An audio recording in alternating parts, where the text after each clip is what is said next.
doors, bolt your windows, and turn off the lights.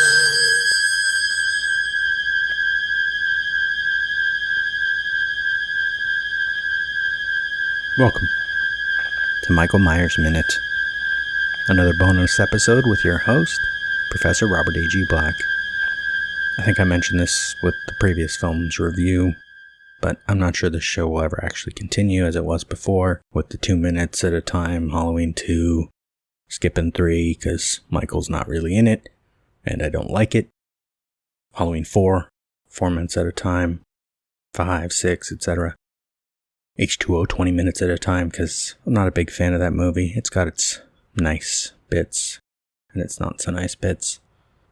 And I'd say a one-off for Resurrection, but that movie's actually kind of fun, so I don't know how I would do that if I continued, but I'm not sure I'd ever get that far because I'm not sure I'd even continue. I started to write the first few episodes of Halloween 2. Well, technically, if you've listened to the show, you know I already covered the first few minutes of Halloween 2 because they overlap with the original.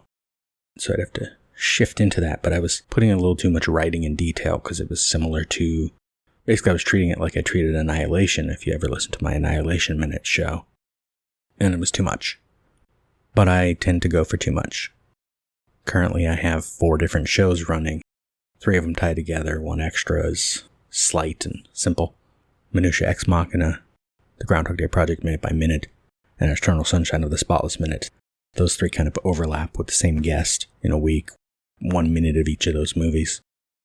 And then I have the first syllable every Friday where I'm sort of slowly piecing together the idea for a screenplay while talking about writing and creative energy.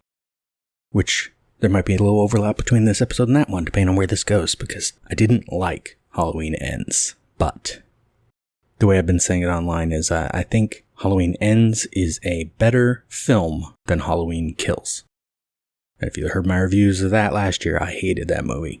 It was silly, it was awful, it was structured badly, it was full of itself. It's like somewhere along the line they thought they had a brilliant idea and so they just ran with it, but no one ever bothered to check if it was a good idea. I think this one's the opposite, is they had a brilliant idea and didn't run with it. Because if you're gonna end Halloween, you have to create a situation where you can't end a horror franchise, essentially. You always have to leave that opening for more. But if you want to end Michael Myers' specific involvement, this movie is the way you do that. It's just structured weird because the focus is wrong. The energy is strange. I think Kills is a better sequel, but an awful film.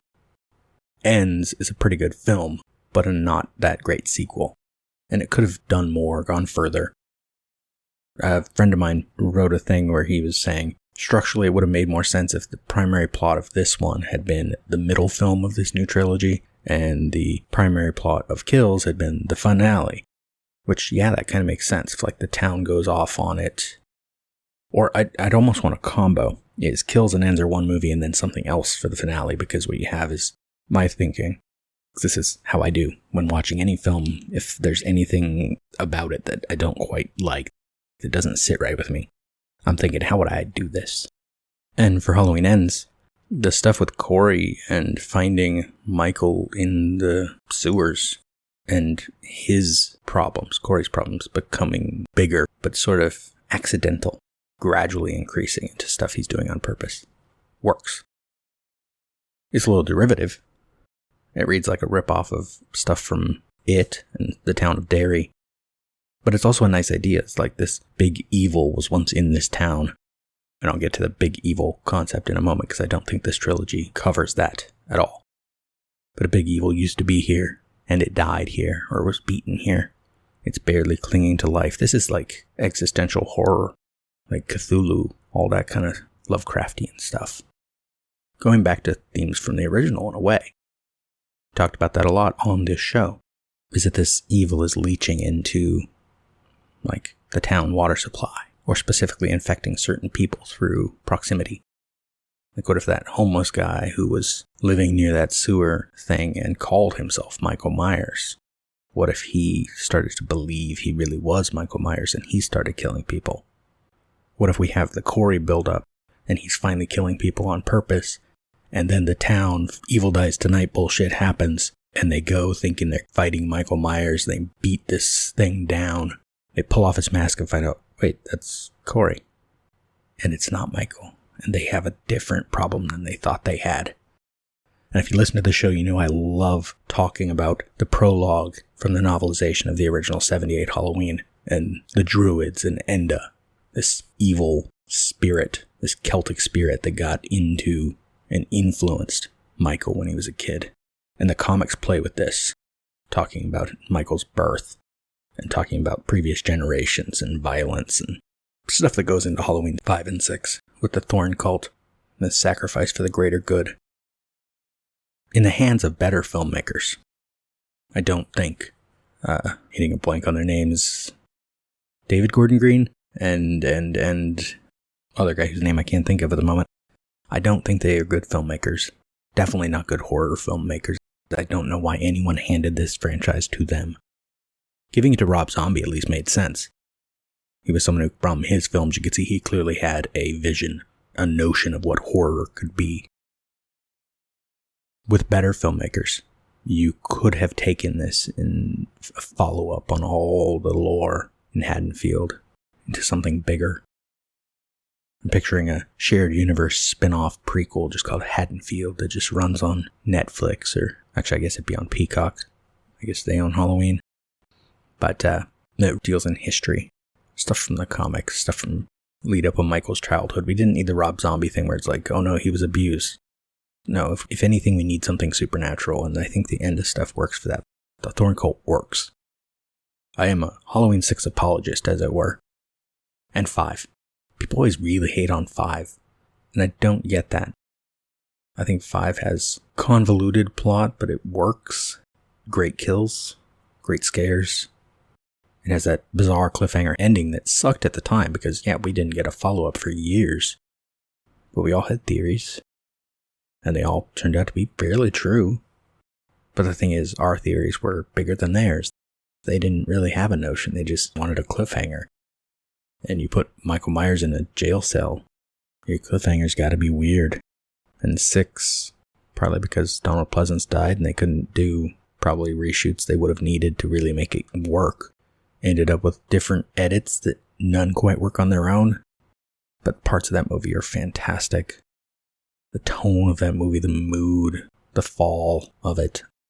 Stuff the original doesn't get. A few leaves on the ground doesn't work. But I'm from LA, I didn't care about that. I'd been to the streets where they filmed the original. I know what fall looks like here, and that is fall. Even though they filmed in the spring, it feels like fall. A few scattered leaves, that's fall here. We don't have a lot of color change in LA. So that never bothered me. I wasn't distracted by palm trees. One palm tree that's in the foreground I didn't even notice until someone pointed it out in, minute 13. Palm tree next to the Myers house. Palm trees in the distance, that's my life. There's always palm trees in the distance. Didn't occur to me that was out of place when I was a little kid. Until Film Flub's book pointed it out, and I'm like, oh yeah. I didn't realize the high school having classrooms that opened into the outside didn't work for Illinois until I think where I first heard about that one was on Red Letter Media video, maybe? Their commentary track for Halloween. You could do a story about a town who has, let's say they did kill Michael Myers. They got together as a mob and they killed him. He doesn't have to come back. But you have this new thing where people are afraid he will. See, this new series of movies, the problem is it didn't involve the previous films, so there was no history. Michael wasn't evil. He killed 4 people on a night 40 years ago. That's not some all-encompassing evil that people can't forget. If Haddonfield were a tiny rural town nowhere near Chicago, and that's questionable because depending on the movie, it feels different. And in these movies, it feels more like it's part of a city. It's more of a suburb, not some isolated place. But if it were an isolated place, it would make sense that they would remember this. They would hold on to it. We're talking about Illinois. We're talking about a suburb, apparently, of Chicago. There's murders around there all the time. There was a line in this one where the kid at the beginning of the movie that falls down from the stairs, which logistically doesn't make any sense. You push him backward, he hits the railing, he doesn't go over it, he's not that tall. But they should have had a revelation somewhere late in the film where we find out, no, Corey did throw him over that railing because Corey was already far worse than he appeared, and he did appear damaged already. But anyway, I digress. That kid said a line about Michael Myers kills babysitters, not kids. And I'm like, if you cut out all of the other films, Michael Myers has killed 3 babysitters, multiple other adults. I forget how many people he killed in H40. But literally in H40, he killed a kid.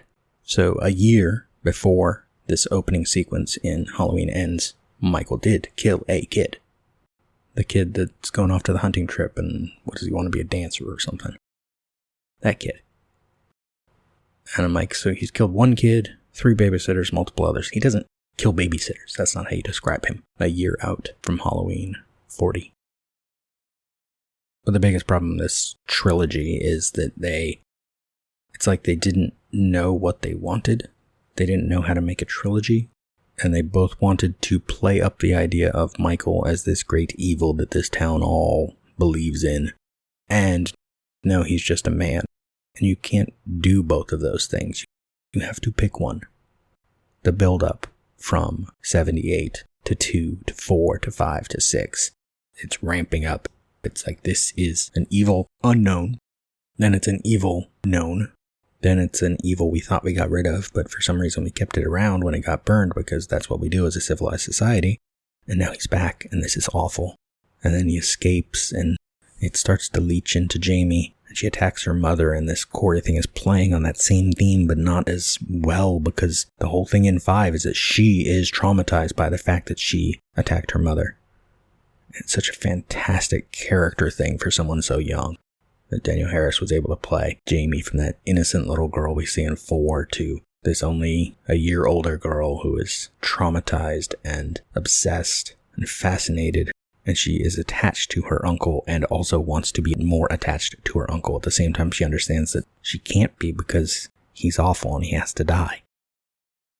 And then 6 just murders her in the opening. We're like, oh, well, we were attached.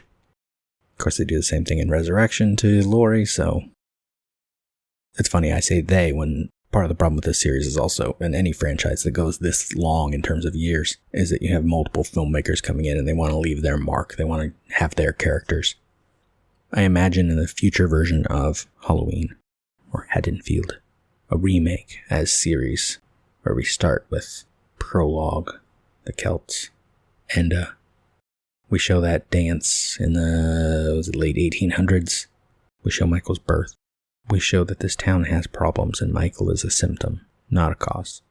But by the Thorn Cult's reasoning, he's also the cure. And it goes somewhere. It has a point. You could deal in like current sort of themes that horror films can be about. Otherization, stereotyping, the fact that we create classes of people just so we can blame them for our problems. Instead, we get H40, which was, in retrospect, I don't even remember all I said about it when I reviewed it here, but in retrospect, feels like an okay movie. There were bad choices going into it behind the scenes in erasing the rest, but I think it stands as something, and they back themselves into a corner at the end. Imagine that ending, the fact that we see it's Allison that's holding the knife, right?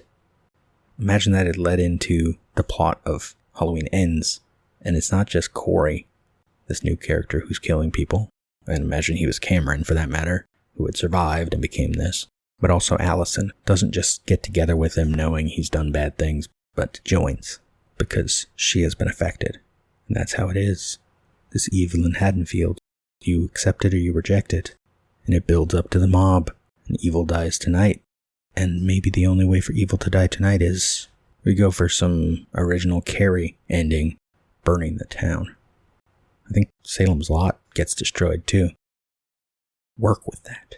If you're going to play the town as a thing, you don't just have it be a one-off in your middle film of your trilogy. Make it matter. Why was the old cop even in Halloween Ends? Just to show that Laurie is finally acting like a teenager proper? That's nice, but he also could have been involved with the plot, especially after the revelation we got in the previous film about him having been there when Michael was caught in the first place. Essentially, there's a whole bunch of threads that even they created and lost, and then they erased all these other threads that, personally, I'm quite attached to. So I went into this trilogy not liking the idea of it. And then I don't think it was executed well enough to justify itself. That's too bad. I don't remember what kind of information's in the outro for this show anymore because it's been a while. So if you want to hear other shows of mine, go to lemmingdrops.com. You'll find links to various podcasts, starting from Michael Myers Minute and to many others. A lot of movies by minute shows, breaking down movies into parts, talking about bigger ideas. And when they make another Halloween film, I will see it as soon as I can. Because I'm stuck with this franchise. It's been with me since, well, my whole life. And it will remain. I don't remember how this show used to end. I think I just said in the minute ends. I'd always ask the guests how they could be stalked. There's no guest, so go stalk yourself. You can stalk me at lemmingdrops.com or Robert E.G. Black on your various social media platforms. See you later. Bye. Bye.